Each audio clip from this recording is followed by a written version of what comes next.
Halo, dalam kesempatan kali ini saya akan menjelaskan tentang persamaan dan pertidaksamaan nilai mutlak linear satu variabel, yaitu tentang konsep nilai mutlak. Nah, referensi yang saya pakai itu adalah Matematika edisi revisi yang dikerjakan atau dikarang oleh Bapak Borno Sinaga dan kawan-kawan tahun 2017, dan eh, ini dalam bentuk e-book ya, dalam versi daringnya di Kementerian Pendidikan dan Kebudayaan. Nah, untuk masalah diagram alirnya, kita akan mulai dari menjelaskan apa itu nilai mutlak. Kemudian nanti akan dijelaskan tentang apa itu pertidaksamaan, kemudian pertidaksamaan nilai mutlak linear satu variabel, kemudian nanti akan dijelaskan juga apa itu persamaan, kemudian persamaan nilai mutlak linear satu variabel, kemudian penyelesaiannya seperti apa.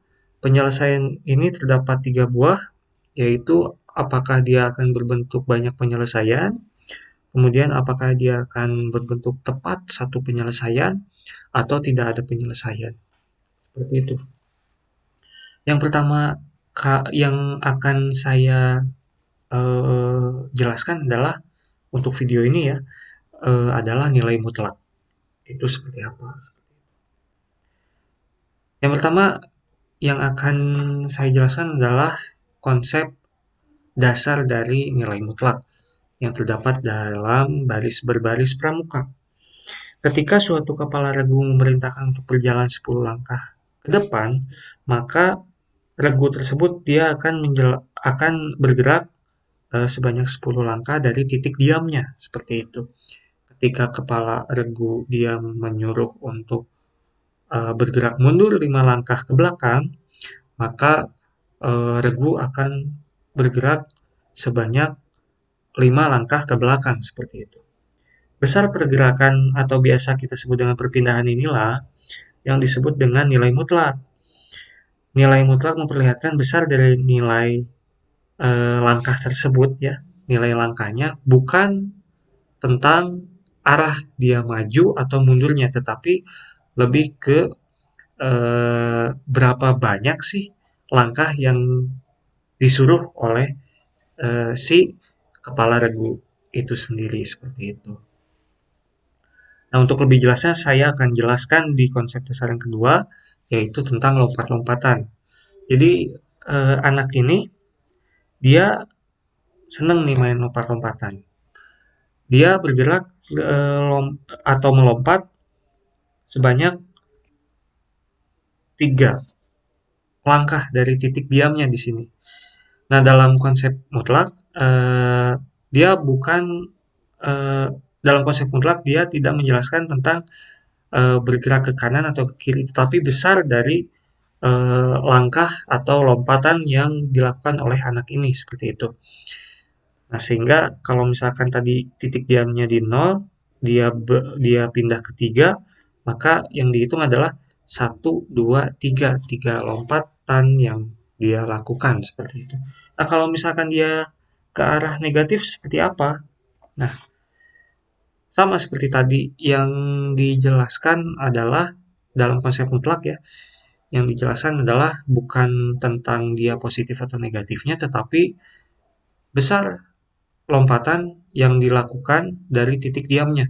Titik diamnya di 3 ini, dia berpindah ke -3. Dihitung dari 3 ya. 3 berarti 1, 2, 3, 4, 5, 6. Itu dalam konsep mutlak. Seperti itu. Nah, kemudian dia bergerak dari -3 ke 1, berarti dihitung dari titik diamnya, yaitu -2, dari -3 ya. 1, 2, 3, 4 seperti itu. Sehingga kalau misalkan kita ulang dari awal, dia bergerak sebanyak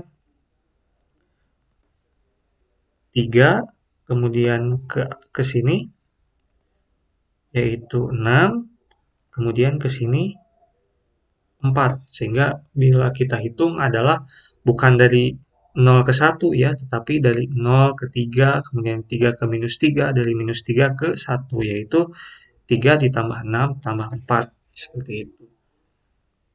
Jadi hasilnya adalah 13, seperti itu. Nah, definisi nilai mutlak sendiri itu seperti apa? Nilai mutlak itu adalah suatu nilai X yang merupakan bilangan real. Jadi ini definisinya dulu ya. X-nya itu merupakan bilangan real.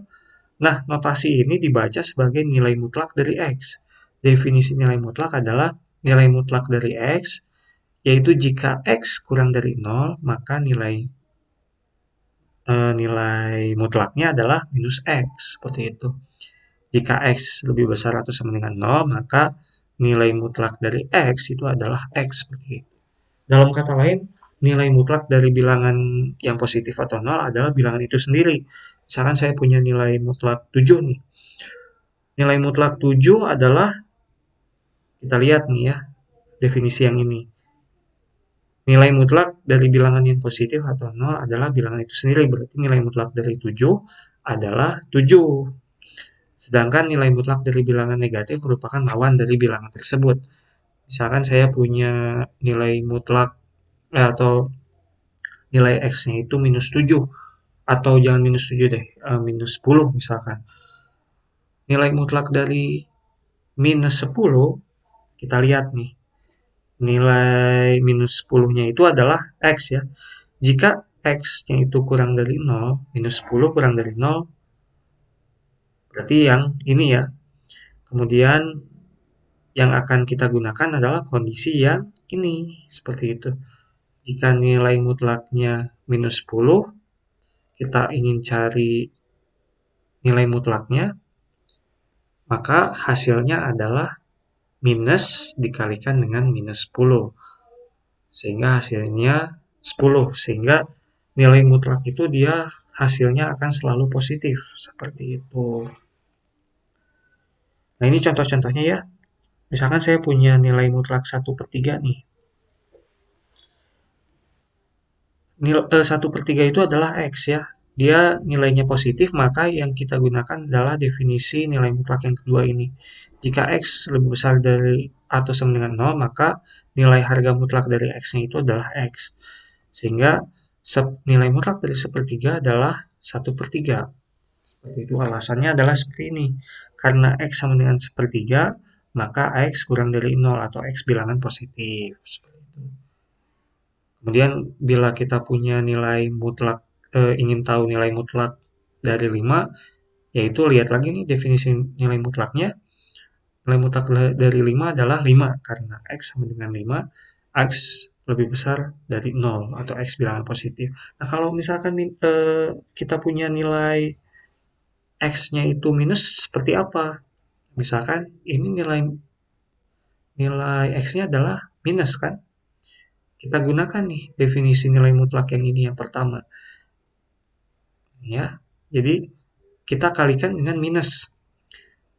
Jadi minus 7 kita kalikan dengan minus, yaitu sama dengan 7 karena X dengan minus 7 atau X kurang dari 0. X bilangan negatif. Sehingga yang cocok digunakan adalah yang kondisi pertama ini. Nah, terima kasih. Kalau misalkan masih ada pertanyaan, silakan tanyakan di bawah. Terima kasih. Assalamualaikum warahmatullahi wabarakatuh.